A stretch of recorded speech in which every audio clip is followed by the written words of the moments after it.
जिब्रो यस्तो खालको चिज हो, यो जिब्रोले चाहिँ आशिषको कुराहरू पनि बोल्न सक्छ, श्रापको कुराहरू पनि बोल्न सक्छ। यो जिब्रोले चाहिँ मिलापको कुराहरू पनि बोल्न सक्छ, यो जिब्रोले चाहिँ मानिसहरूको बिचमा झगडा गर्ने कुराहरू पनि बोल्न सक्छ।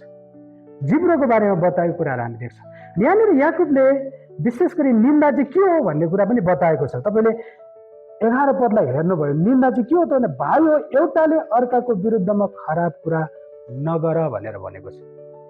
एक अर्काको विरुद्धमा खराब कुरा गर्नु चाहिँ निन्दा हो। प्रिय, हामीलाई एकदमै मनपर्छ अरूको बारेमा नराम्रो भन्न, अरूलाई गिराउन हामीलाई एकदमै मनपर्छ। विशेष गरी त म मण्डलीको विश्वासीहरूलाई नै भन्छु होइन, विश्वासीहरूलाई अरूलाई गिराउन साह्रै मनपर्छ। प्रियहरू, अरूको बारेमा खराब कुराहरू गर्न एकदमै मनपर्छ। त्यो खराब कुरा विश्वासीहरू भेट्दै गर्दा त्यो खराब कुरा गर्नुको साटो होइन, एकअर्कालाई उत्साह दिने, एकअर्कालाई चाहिँ विश्वासमा हुर्काउने, एकअर्कालाई चाहिँ प्रभुमा बलियो बनाउने कार्यहरू गऱ्यो भनेदेखि मण्डली कति बलियो हुन्छ होला। हामी धेरैचोटि एकअर्काको विरुद्धमा खराब कुरा बोल्ने कुराहरू चाहिँ हामीले टाइम खर्च गरिराखेका हुन्छौँ। अनि परमेश्वरले हामीलाई एकअर्काको विरुद्धमा बोल्नको लागि बोलाउनु भएको होइन, हामीले चाहिँ एकअर्कालाई आशिष दिनको लागि परमेश्वरले तपाईँ र मलाई बोलाउनु भएको, एकअर्कालाई उत्साह दिनको लागि। यहाँनिर हाम्रो मण्डलीमा धेरैजना व्यक्तिहरू छ, सबैजना व्यक्तिहरू तपाईँ जस्तै प्रभुमा बलियो छ भन्ने छैन, म जस्तै प्रभुमा बलियो छ भन्ने छैन। कतिजना व्यक्तिहरू विश्वासमा कमजोर होला, कतिजना व्यक्तिहरू पापमा लडिराखेको होला होइन, कतिजना व्यक्तिहरू चाहिँ पापबाट उठ्ने कोसिस गरिराखेको होला।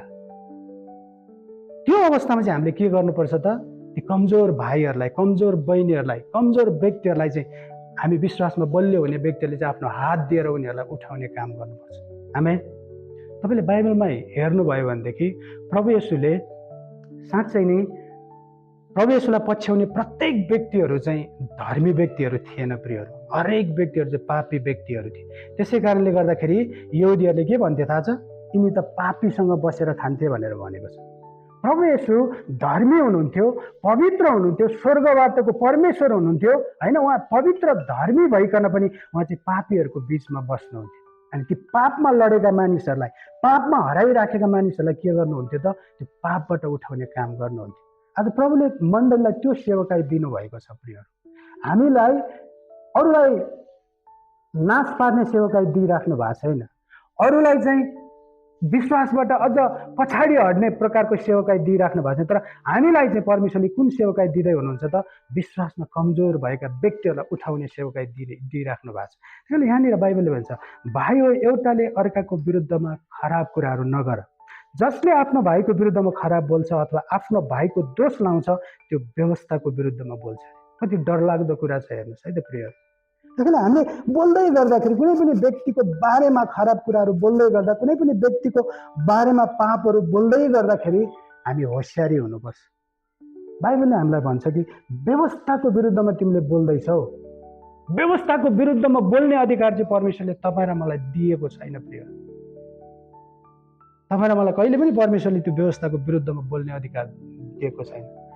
पास्टर बाले मलाई जहिले पनि एउटा कुरा भन्नुहुन्थ्यो, अभिषेक जनको विरुद्धमा कहिले नबोल्नु है भाइ भन्नुहुन्थ्यो। किनभने अभिषेक जनहरू चाहिँ परमेश्वरको मानिसहरू हो भनेर भन्नुहुन्थ्यो। त्यसै हामीले बोल्दै गर्दाखेरि होसियारी हुनुपर्ने कुरा, निन्दा गर्दै गर्दाखेरि होसियारी हुनुपर्ने, यो कुराले चाहिँ मण्डलीलाई नाश पारिराखेको छ। प्रियहरू, हामी एकअर्काको विरुद्धमा खराब कुराहरू बोल्दै गर्दा हामी होसियारी हुनुपर्छ कि मैले बोल्न चाहिँ एकअर्काको विरुद्धमा बोलेको छु, तर बाइबलले भन्छ उसले एकअर्काको विरुद्धमा खराब कुरा मात्र बोलिराखेको छैन, तर उसले त व्यवस्थाकै विरुद्धमा बोलेको छ भन्छ।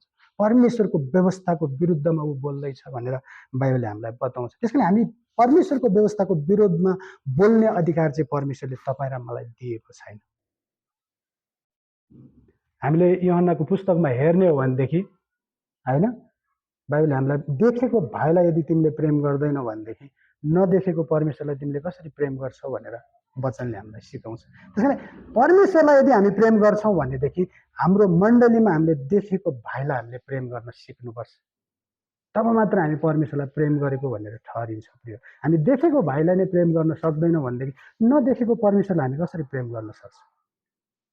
प्रभु म तपाईँलाई प्रेम गर्छु भन्नु व्यर्थ हो। प्रभु म तपाईँलाई प्रेम गर्छु भन्दै गर्दाखेरि चाहिँ तपाईँ र मेरो मण्डलीभित्र कमजोर भाइहरू, पापमा गिरेका ती व्यक्तिहरूलाई उठाउने काम, उनीहरूलाई प्रेम गर्ने काम गर्छौँ भनेदेखि बल्ल हामीले चाहिँ परमेश्वरलाई प्रेम गरिराखेका हुन्छौँ। आमेन।